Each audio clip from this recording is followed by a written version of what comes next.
So the body starts influencing the mind. And it says, come on, this is a good time to judge. Come on, this is a good time to suffer.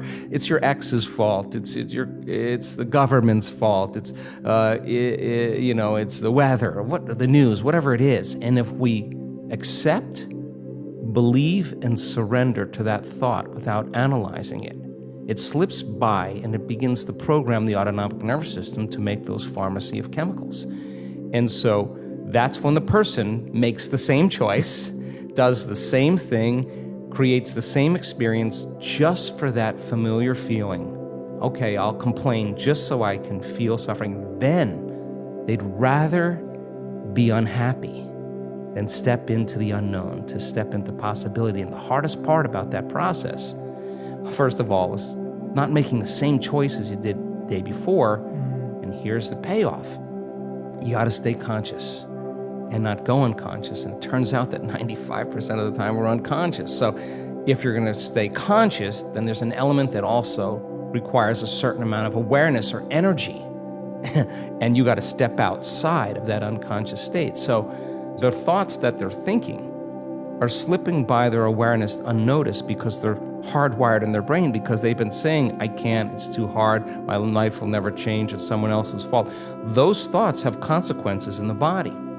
So then if a person then becomes conscious of those unconscious thoughts, becomes aware of how they speak and how they act, and they notice how they're feeling, and they're no longer the program. They're the consciousness outside the program, and that's the first step to change. So when you're distracted by your environment and you got your cell phone and you're tweeting and you're Instagramming and Facebooking and whatever people do, you're distracted by that feeling. But I now know that if you take a person and you say, okay, close your eyes, sit in the silence of any external stimulation, remove the environment, sit your body down like an animal. Body is the animal. Tell it to stay. I'm going to feed you. You can check your cell phone, you can shower, you can have your coffee, but when I say, and so then here comes the challenge, right? So, and then if you say then you're not going to live in the familiar past or predictable future, you're not going to think about how long you've been meditating, what you got to do. You labor for that present moment. People think when they do this that they're doing something wrong because there's such discomfort that comes with it.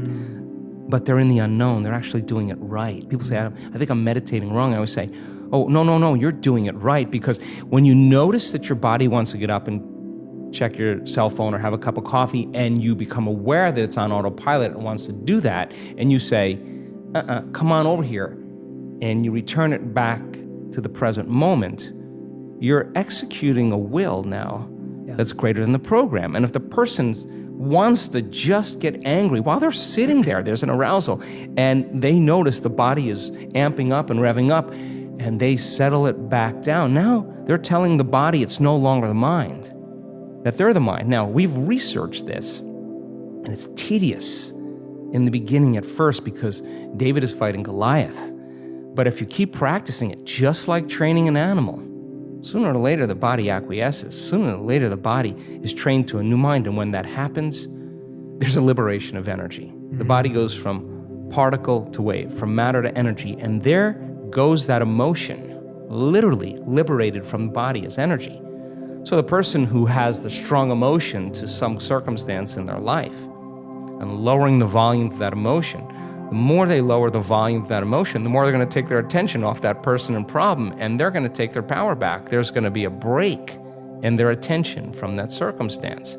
And now they build their own field. And now there's energy to heal. Now there's energy to create a new life. Now there's energy for the mystical moment because they've overcome their old personality self. So I think, it's not like thinking positively. That's not the message. Yeah. It's overcoming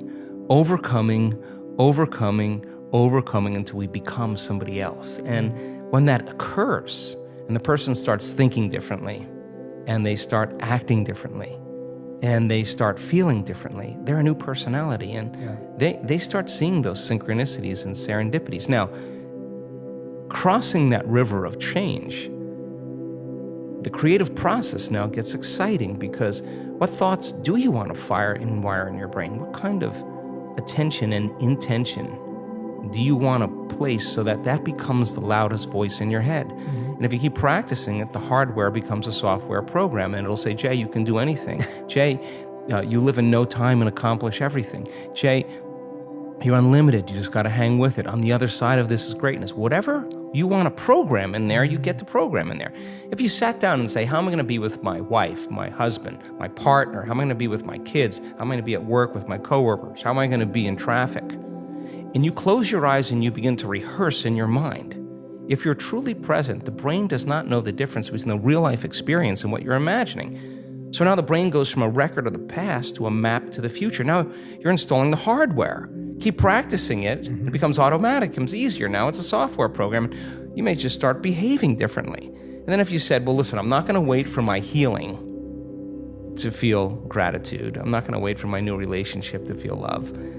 I'm going to actually teach my body emotionally what that future feels like before it happens. Now, this is a big turnaround for a lot of people because we're so reliant on the outer world to change our inner world, right? And waiting and postponing. And waiting is not creating. I mean, period.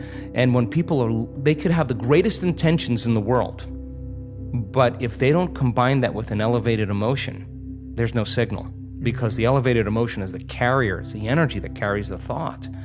So then, when we're in separation, in lack, waiting for our wealth to feel abundance, we're basically living our whole life in pain, right? So then, if you reason this, and a person can get up from their meditation and they literally feel differently, and they're feeling the emotions of their future before it happens, this is turning the whole process around. They can't be looking for it. Why would they be looking for it if they felt like it already happened? Now there's no separation. Now this is when those serendipities and coincidences and opportunities begin to show up in people's lives. So it's work, but then when they start seeing the experience in their life, all of a sudden they start believing they're more of the creator of their life and less of the victim of their life. On the other side of that thought is your healing. So I say to people when they come to our workshops, oh, I'm going to take you way further than where you normally stop. Because you're only going to have two choices. You're either going to let your energy drop and suffer and get into time and my body and when's this going to end and I'm hungry. And those are all primal drives. Or you're going to apply a formula. And in the unknown, you learn how to be comfortable in the unknown. And when people, this is so funny because you stretch a person outside of the known and it's not scary. Nothing happened to them. And all of a sudden, they relax more into the present moment. They're not thinking about what's going to happen tomorrow. They're not going to think about what happened yesterday. Now we watch 1,500 people just by the end of an event, just totally present. It's completely different people. And where you place your attention is where you place your energy. There's energy for them to heal. They have energy. They can execute.